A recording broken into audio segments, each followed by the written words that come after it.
Dear children, heartiest welcome in English class. How are you?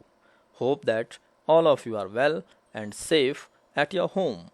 Today we will read chapter 8, that is Fire, Friend and Foe of your book Honeycomb.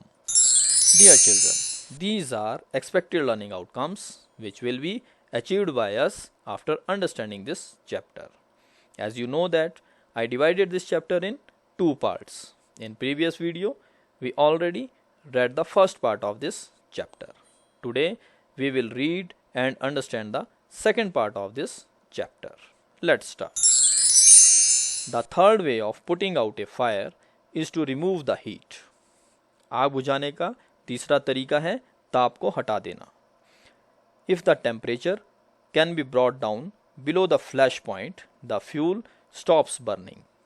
यदि तापमान को ज्वलनांक से नीचे लाया जाए तो ईंधन जलना बंद हो जाता है. You blow on a burning matchstick or a candle to put it out. आप माचिस की जलती तिल्ली या मोमबत्ती को बुझाने के लिए फूंक मारते हैं. In doing so, you remove the hot air around the flame, bringing down its temperature below the flash point and the candle goes out. ऐसा करने से आप लौ के चारों ओर की गर्म हवा हटा देते हैं, जिससे तापमान ज्वलनांक से नीचे आ जाता है और मोमबत्ती बुझ जाती है. Sometimes water is sprayed on a fire. कभी कभी आग पर पानी की फुहार डाली जाती है. It absorbs heat from the burning fuel and lowers the temperature. यह जलते हुए ईंधन की गर्मी को सोख लेती है और तापमान को कम कर देती है. The blanket of water also cuts off the supply of oxygen and the fire is extinguished. पानी का आवरण ऑक्सीजन की आपूर्ति भी रोक देता है और आग बुझ जाती है. Some fires cannot be put out with water. कुछ अग्नियों को पानी से नहीं बुझाया जा सकता. If water is sprayed onto an oil fire, the oil will float to the top of the water and continue to burn. यदि तेल में लगी आग पर पानी डाला जाए तो तेल पानी की सतह पर तैरने लगता है और जलता रहता है. This can be very dangerous because water can flow quickly, carrying the burning oil with it and spreading the fire. यह बहुत ही खतरनाक हो सकता है क्योंकि पानी तेजी से बह सकता है, वह अपने साथ तेल को भी बहा ले जाएगा और आग को फैला देगा. Water should also not be used on fires caused by electric appliances. बिजली के उपकरणों के कारण लगी आग पर भी पानी नहीं डालना चाहिए. The person spraying water might receive an electric shock and be killed. पानी डालने वाले व्यक्ति को बिजली का झटका लग सकता है और उसकी मौत भी हो सकती है. A carbon dioxide extinguisher is the best thing to fight an electrical fire. आग बुझाने वाला कार्बन डाइऑक्साइड यंत्र ही बिजली से लगी आग को बुझाने का सर्वोत्तम साधन है. We spend millions of rupees each year in fighting fires. हम आग पर काबू पाने के लिए हर साल लाखों रुपए व्यय करते हैं. And we spend more trying to find new ways of preventing fires from happening and getting out of control. और इससे भी अधिक धन आग की घटनाओं को रोकने और आग के अनियंत्रित हो जाने पर रोकने के उपाय खोजने पर खर्च करते हैं. On the whole, we have learnt rather well to control fire and put it to good use in our everyday life.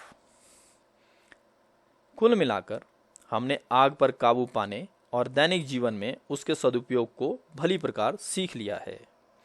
Long ago, there were no firemen. बहुत समय पहले आग बुझाने वाले प्रशिक्षित लोग नहीं होते थे. When fire broke out, everybody became a firefighter. जब कभी आग लग जाती तो हर कोई आग बुझाने वाला बन जाता था. People formed human chains. They still do if required, and passed buckets of water from a well or a pond to the blaze. लोग एक मानव श्रृंखला बना लेते थे वे अब भी आवश्यकता होने पर ऐसा करते हैं और कुएं या तालाब से बाल्टियां भर भर कर एक दूसरे को पकड़ाते हुए आग वाले स्थान तक पहुंचाते थे। Now there are laws about building construction which ensure that space is left between buildings to reduce the fire risk. आजकल भवन निर्माण के बारे में कानून बन गए हैं जिसके अनुसार यह अनिवार्य कर दिया गया है कि भवनों के बीच स्थान छोड़ा जाए ताकि आग के खतरे को कम किया जा सके। Every new building, especially a public place, must ensure observance of fire prevention norms. प्रत्येक नए भवन, विशेष रूप से सार्वजनिक स्थान वाले भवनों के लिए आग रोकने वाले नियमों की अनुपालना अनिवार्य है। Bands of firefighting workers with special equipment known as fire brigades are there to put out fires. विशेष उपकरणों से लैस अग्निशामक दस्ते, जिन्हें फायर ब्रिगेड कहते हैं, आग बुझाने के लिए तैयार रहते हैं। Fire fighters are highly trained people.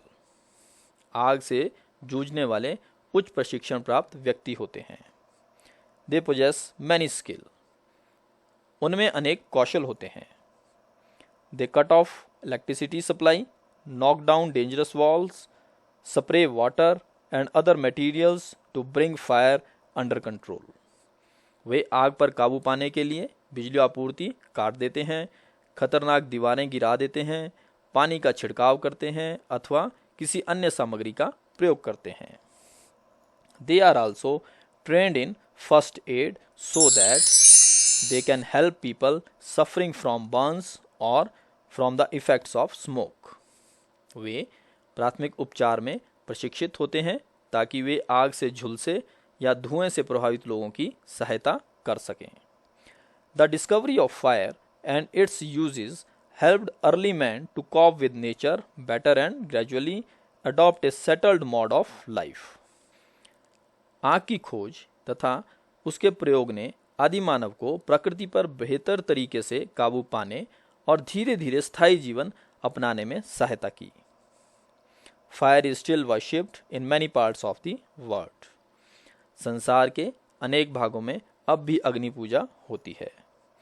Fire is indeed a friend, but as we know, it can be a dangerous enemy once it gets out of control. आग वास्तव में एक मित्र है, परंतु हम यह भी जानते हैं कि एक बार बेकाबू हो जाने पर यह खतरनाक शत्रु बन सकती है। Dear children, this is the second part of the chapter. I hope you understand it very well. There is a worksheet along with this video.